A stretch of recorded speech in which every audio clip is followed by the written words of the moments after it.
You know that slick financial app on your phone? Have you ever wondered what it actually takes for one of them to become a real, federally regulated bank? It's a huge deal, probably one of the most audacious moves a fintech company can even attempt.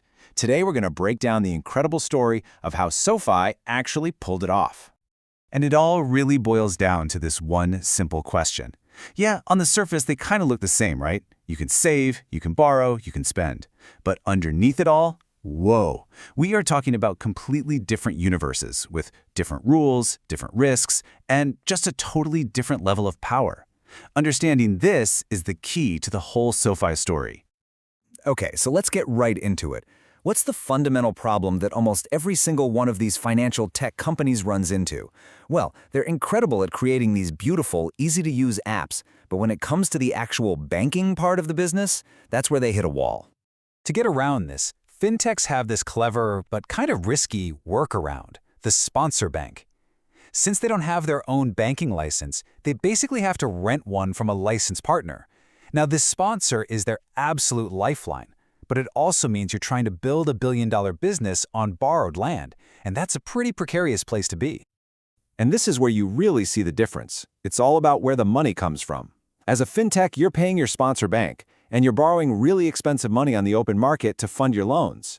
But if you're a real, chartered bank, you get to use your own customers' deposits, which is this massive, stable, and way cheaper source of cash.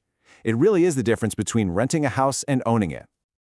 Now this quote, it points to the biggest legal sword hanging over the entire fintech industry. It's called the true lender risk. Basically, regulators can come in and ask, hey, who is really making this loan? If they decide it's the fintech, not the sponsor bank, well, the whole business model could just collapse under a mess of different state rules. That risk alone is a huge reason why a company like SoFi would want its own charter. So facing all these challenges, SoFi decided to do something huge. They decided to climb the Mount Everest of the financial world, getting their own national bank charter. And believe me, this was no spur-of-the-moment thing. This was a long, carefully planned expedition.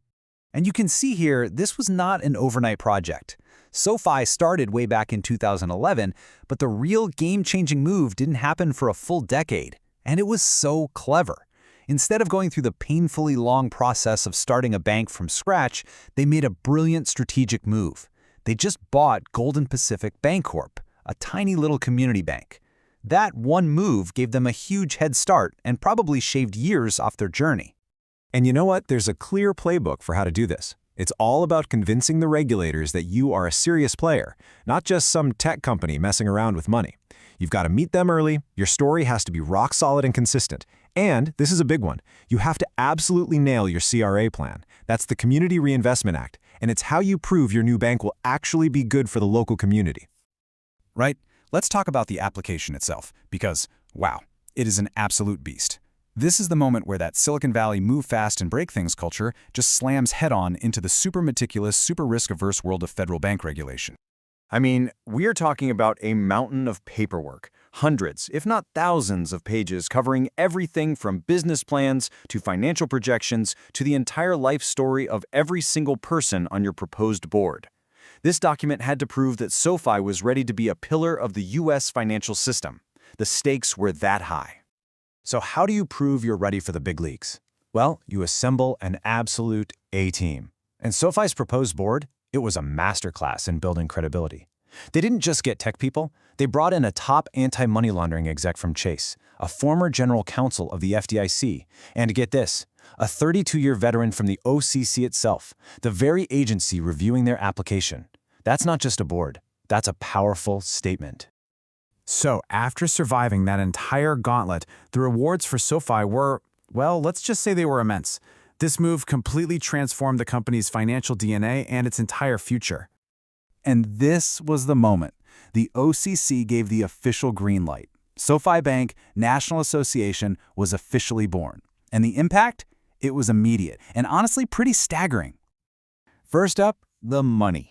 By using its own members' low-cost deposits instead of borrowing expensive money, SoFi projected it would save over $627 million a year in interest expenses.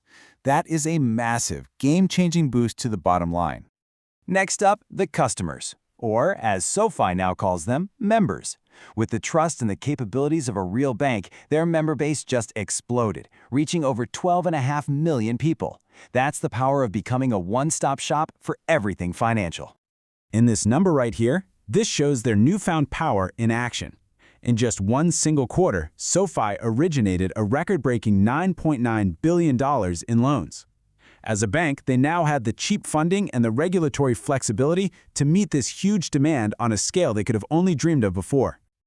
You know, SoFi's journey from being an app to a bank isn't just a story about one company. It's really a potential roadmap for the entire industry. It's completely blurring the lines between technology and finance. And as MarketWatch noted, the timing was just perfect. With interest rates rising, making borrowed money more and more expensive, having that stable base of customer deposits became an even bigger competitive advantage. SoFi's long-term bet paid off in exactly the right moment. So at the end of the day, SoFi proved it can be done. They created the roadmap, showing that a tech-first company can conquer that regulatory mountain and unlock the immense power of a bank charter. And that just leaves one big question: who's going to be next?